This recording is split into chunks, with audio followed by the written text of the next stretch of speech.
welcome. My name is Janet. I'm working through the King James's Bible. I am in I'm in the Genesis book and I'm on chapter 12 today, moving through chapter 12 to chapter 16. Now, this content is quite detailed. I'm not giving a lot of details at all, so if you want to read and find that information, I have posted the links to each chapter under here. So let's go through the Genesis Bible, and here we go with chapter 12. So chapter 12 is where Abraham is having a conversation with the Lord, and the Lord is asking him if he will leave. He wants him to leave the land, his homeland, with all the people, and take his wife and his nephew Lot and go towards a land where he said he will be blessed and be given all these nations. So Abraham listens to the Lord and off he goes. He heads off with his wife, with Lot, and he's 75 years old when he heads off. So he goes past all this land, past Haran and other places, and he comes towards Bethel and Hay, and he pitches a tent in between there because the Lord said, this is the land. He pitches a tent and he makes an altar there to the Lord. Now, as he's there, a famine starts. So with this famine, he decides, right, we're going to move off towards Egypt. So off he goes towards Egypt, and he sees his wife is very beautiful, and he says, okay, before we get there, you look beautiful, and so when they know you're my wife, they'll kill me. So what we need to do is say that you're my sister, okay? So, right, she says, and off they go into Egypt. And as they get into Egypt, the people do see her as beautiful. They take her to the Pharaoh, and the Pharaoh sees her and makes him his wife and thanks Abraham because it's his sister, he thinks. And so he gives him all these riches. He's got cattle, he's got servants, all of what he could possibly want, all these riches. And this is when the Lord swoops in because it's not right what the Pharaoh has done. So he creates all these plagues on the Pharaoh. And then this makes the Pharaoh realize that, whoops, I've done something wrong here. And so he ends up going to Abram and saying, look, why did you do this? Why did you tell me she was your sister and not your wife? Get out of here. So he gets his men and gets Abraham, his wife, and Lot to leave with their belongings. So off they go, and that ends chapter 12. So in chapter 13, Abram, his wife, and Lot go back to the land in which they came, between Bethel and Hay, and they start living there. But then, because Abram has got all this land, these riches, and so has Lot, he's got his own herds and different things. So it becomes too claustrophobic, I guess, and they start having these strife. And Abram says, look, I don't want to have this strife with you. Look, let's look at all the land around, beyond. Tell you what, you choose where you want to go. You could either go this way or that way. Which way do you want to go? And so Lot takes a look around, and he looks towards Jordan in the east, which is quite plentiful. There's rivers running through it, and he decides, I'm going to go that way. So he goes that way and leaves Abram in a land that is not so plentiful, it's not so great, which is Sodom, which is where he stays, and he builds an altar there for the Lord. So that ends chapter 13. Chapter 14, this is when a lot of war breaks out between kings. So we have 4 kings at the top, and we have 5 at the bottom here, and the 4 at the top decide, they want to conquer more land, and off they do. They come down and conquer, and they come towards the 5 kings at the bottom here and manage to overthrow 5 kings. So, with their large army. Then they head back up where Lot is, towards his land, and they end up taking over Lot's land as well, all his people, and heading back to where they are. They don't go for Abraham's land because it's not really worthy, it's not something they want to conquer, I guess.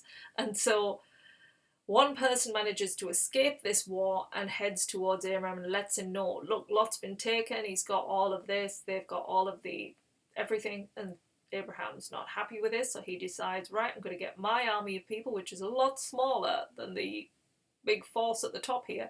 But what he does cunningly is he goes at night and he swoops down and attacks them all at night, wins, gets lots of people back and all of the belongings, and he brings them back to his land. And this is when a king and a king priest come together and they say to Abraham, hey, for doing all of this, we want to give you all of these riches. And this is when Abraham says, no, I don't want to be seen as rich in the eyes of the Lord. I just want to take exactly what's required, and that's it. So that ends chapter 14. Chapter 15. Are you staying with me here?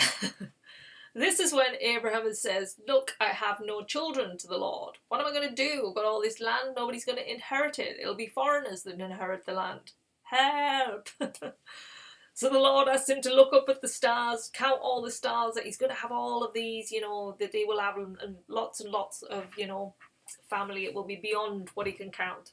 But he has to make a sacrifice, and Abraham sort of believes in the Lord. And so what he does is he has to bring a cow of 3 years old, a goat of 3 years old, and a ram of 3 years old, and a young turtle dove and pigeon. And he has to cut the animals in two. He doesn't kill the birds for some reason. He just kills the animals and lies them on the ground for the Lord. And then he goes into a deep sleep. And the Lord brings a smoking furnace and lamp that passes through the carcasses. And this is a covenant that he's making with Abraham, the Lord, that saying to him that unto your seed I have given this land, and he gives him Egypt and rivers, and he just shows him the land that he's going to give him. That ends chapter 15. We move on to the final chapter, chapter 16, which is featuring Sarai, which is Abraham's wife. And she's saying, look, I cannot bring you children. I am childless. The Lord has not allowed me to have children. But she has a servant, an Egyptian servant named Hagar, and she suggests that Hagar becomes his wife so that then they can have children. So that's what Abraham does. He takes Hagar as his wife, they conceive a child, and she becomes pregnant. So while she is pregnant, Hagar starts to despise Sarai. And with this, Sarai then goes to Abraham and says, look, this you brought suffering on me. I have this Hagar who now despises me. What am I to do? This is like, you brought this upon me. So what happens is Abraham says, well, do what you will with your servant. It's up to you. Do what you will. So she starts mistreating Hagar, and Hagar decides to flee. Obviously can't take it anymore, leaves and runs away.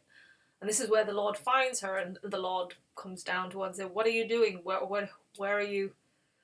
And she said, I am Hagar, I am the mistress of Sarai, and she is mistreating me, and I am fleeing from her. And he tells her to go back to your mistress, before you are going to have a son, he says. And the name of your son will be called Ishmael. And Ishmael basically will be hostile to everyone and all of his brothers.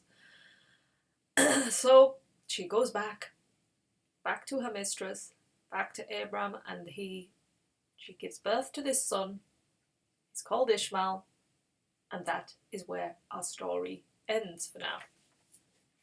So that is the chapters so far, up to chapter 16 now in Genesis. So that concludes our chapters for today. We have covered 12 to 16.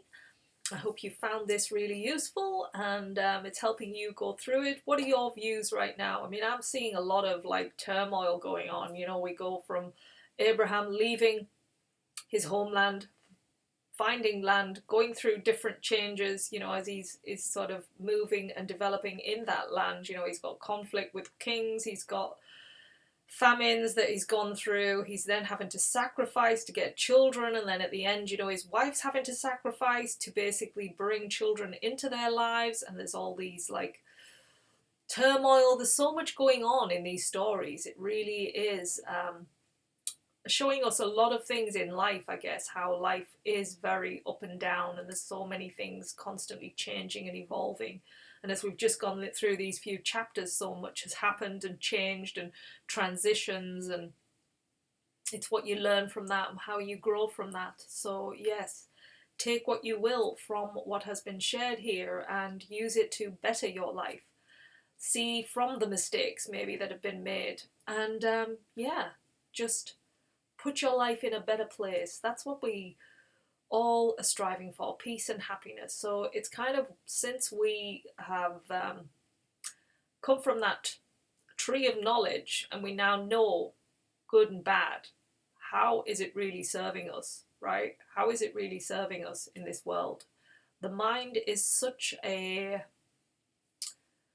open vacuum of information, and it kind of gets pulled in different ways depending on the thoughts, like the weather. It gets stormy, then it can be sunny, we are just like the seasons, really. And having just like a storm brewing in each person, we can clash a sunny day by being a cloudy, thundery personality. You can change somebody who is sunny into that. It's like we have all of this going on, and we need to sort of strive towards peace.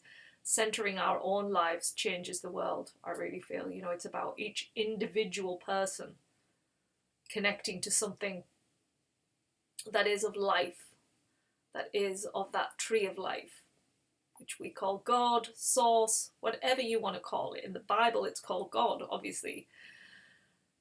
But for those of us who are following not a different path, we're all following the same path. We're just understanding it in the mind differently. We're using maybe a man-made book to follow it. These are all the things that, yeah. And everybody's got a lot to say about this book. So I will keep it to the minimum. I don't want to cause any strife, because as they did with Abram, the strife. We don't want to cause strife. If you want to go to that side of thinking and I want to go to this side, then let it be. Let us just live in peace. Okay? Right. Thank you for listening, and I will see you again tomorrow. Take care, everyone. Bye.